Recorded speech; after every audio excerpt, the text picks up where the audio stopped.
Hello everyone, welcome to Malleus Gaming. I'm your host, the lovely Malleus, and today we are going to be going over my top 5 picks for the hardest campaigns in Total War Warhammer 3 Immortal Empires. Please keep in mind these are purely subjective, and if you feel that there's a harder campaign or if you have some tips, please let me know in the comments. Now, let's begin. Starting off at number 5, we have Mannfred von Carstein, leading the Drakenhof Conclave. The former Count of Sylvania now finds himself smack dab in the middle of the Southlands. To the south are Wood Elves and Lizardmen led by Kroq-Gar. To the east in the mountains are Dwarfs led by Thoric Ironbrow. To the west are the Tomb Kings of the Dune Kingdoms, and the Empire led by Volkmar the Grim. To the immediate north are more Tomb Kings led by Settra the Imperishable, and northeast from there lays Skarbrand, ready to rip and tear his way through anything nearby. Back in Sylvania, Mannfred started in Drakenhof, a 10-slot settlement with a gold mine and heavy vampiric corruption in the area. In Immortal Empires, he starts in Kasabar, which I'm probably not pronouncing properly, an 8-slot settlement with a weaker economic landmark in the form of the City of Bronze. Vampire counts are dependent on their high-tier economic buildings such as vampire lairs and necromancy structures, and the reduced early income may give Mannfred a hard time. Mannfred's short campaign conditions aren't overly difficult, needing to destroy Settra's Khemri and Volkmar's Cult of Sigmar, as well as control the Black Pyramid of Nagash and occupy, loot, or destroy 30 settlements. However, his long campaign victory conditions require him to control the entirety of the Empire, forcing you to march all the way up north through many other factions' territories to do so. The Vampire Count troops, particularly in the early game, are not especially good, mainly consisting of skeletal warriors, zombies, fellbats, and direwolves.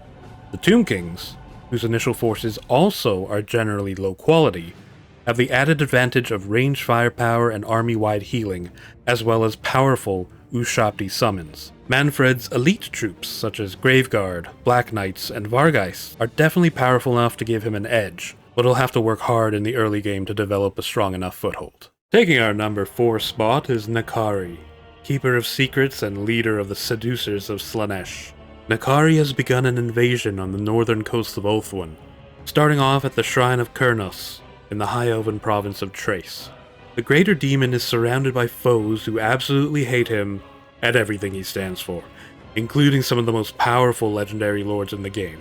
Nakari's immediate foes are the High Elves of Trace, with more elves to the southeast and Eltharion and Ivres. To the west are Dark Elves, who hold both the Shrine of Cain and the Phoenix Gate.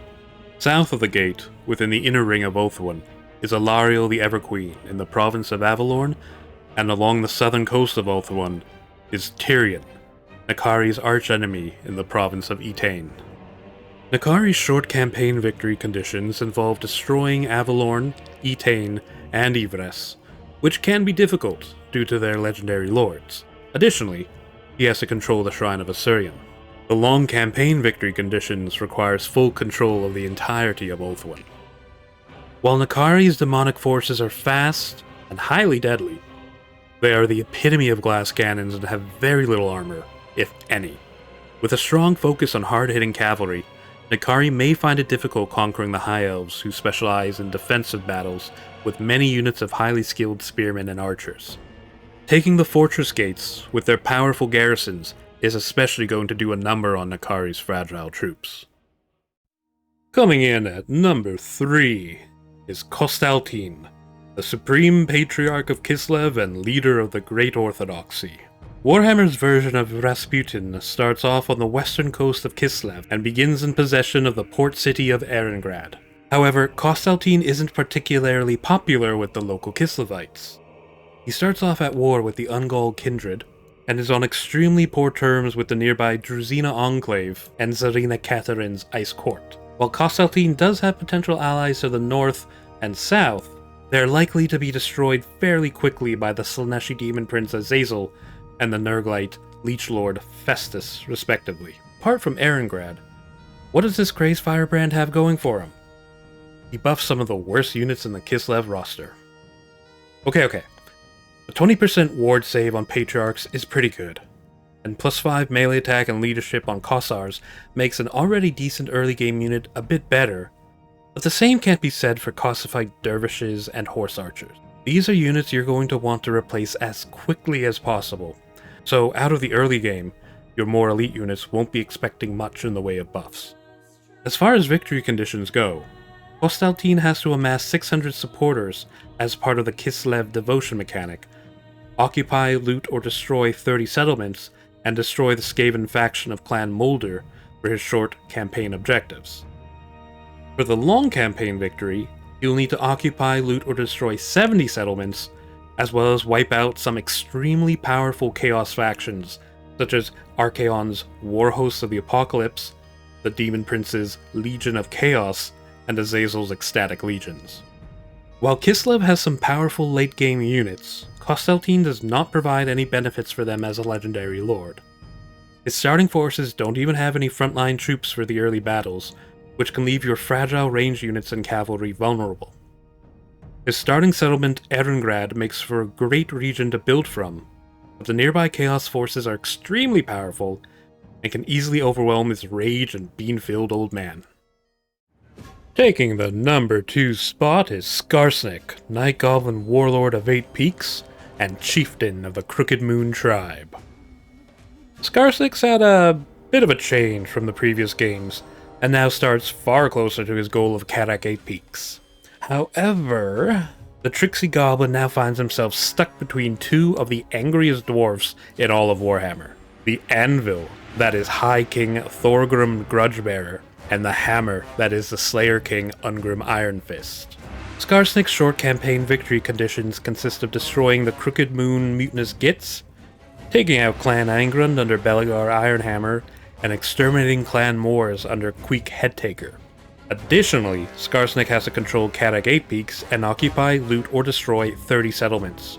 For a long campaign victory, Skarsnik will also have to control, loot, or destroy a total of 75 settlements, and destroy 10 different greenskin tribes. Until he captures Karak 8 Peaks, Skarsnik is unable to recruit the more powerful orc units, and so is forced to rely on the dubious skills of the various goblin units. The standard goblin units won't stand a chance against the heavily armored and bearded hordes of dwarfs, but armor-piercing attacks from nasty skulkers, night goblin fanatics, and goblin rocklobas should at least allow those units to put up a fight. While Skarsnik provides a lot of buffs to goblin units, they're still goblins, and so be ready to have most of your units bounce off the dwarves and flee from the fight. Skarsnik has to play the numbers game and use multiple armies to counter the dwarves. Hope you're ready for a bloodbath. Coming in at number 1 for the hardest Immortal Empires campaign, it's time to summon the elect accounts for your boy, Emperor Karl Franz of Reichland. The short campaign victory conditions for the Emperor consist of destroying the following factions: the Empire Successionists, the Barrow Legion under Bad Gandalf Heinrich Kemmler, and Sylvania under the rulership of Vlad von Carstein. In addition, you have to occupy, loot, raise, or sack 30 different settlements. For the long campaign victory conditions, you'll have to occupy, loot, raise, or sack 70 different settlements, as well as maintain control over the entirety of the Empire. Karl Papa starts off with a fairly decent army and in possession of Altdorf, a powerful and rich settlement. All good so far, right?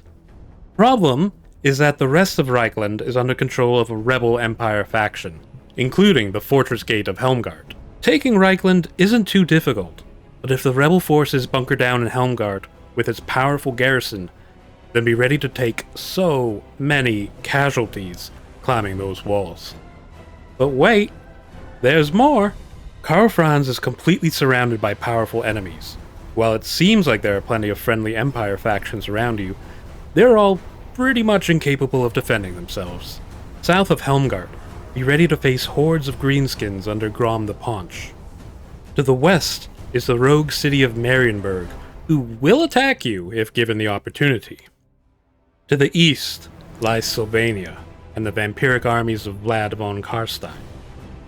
To the north, you've got to deal with more greenskins, beastmen under Kazrak the One-Eye, and Chaos Warriors of Nurgle, under the command of Festus the Leechlord, who is hunkered down in the Brass Keep. And things only get better for our Prince and Emperor. For every Imperial settlement or province that the Elector Counts lose, Karl Franz will lose Imperial authority. The recent 2.1 update eased the consequences for the first Elector Count province lost, but it'll still quickly get out of control from there.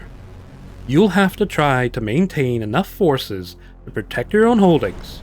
Let's protect the remaining Elector Counts. Let's reclaim lost provinces.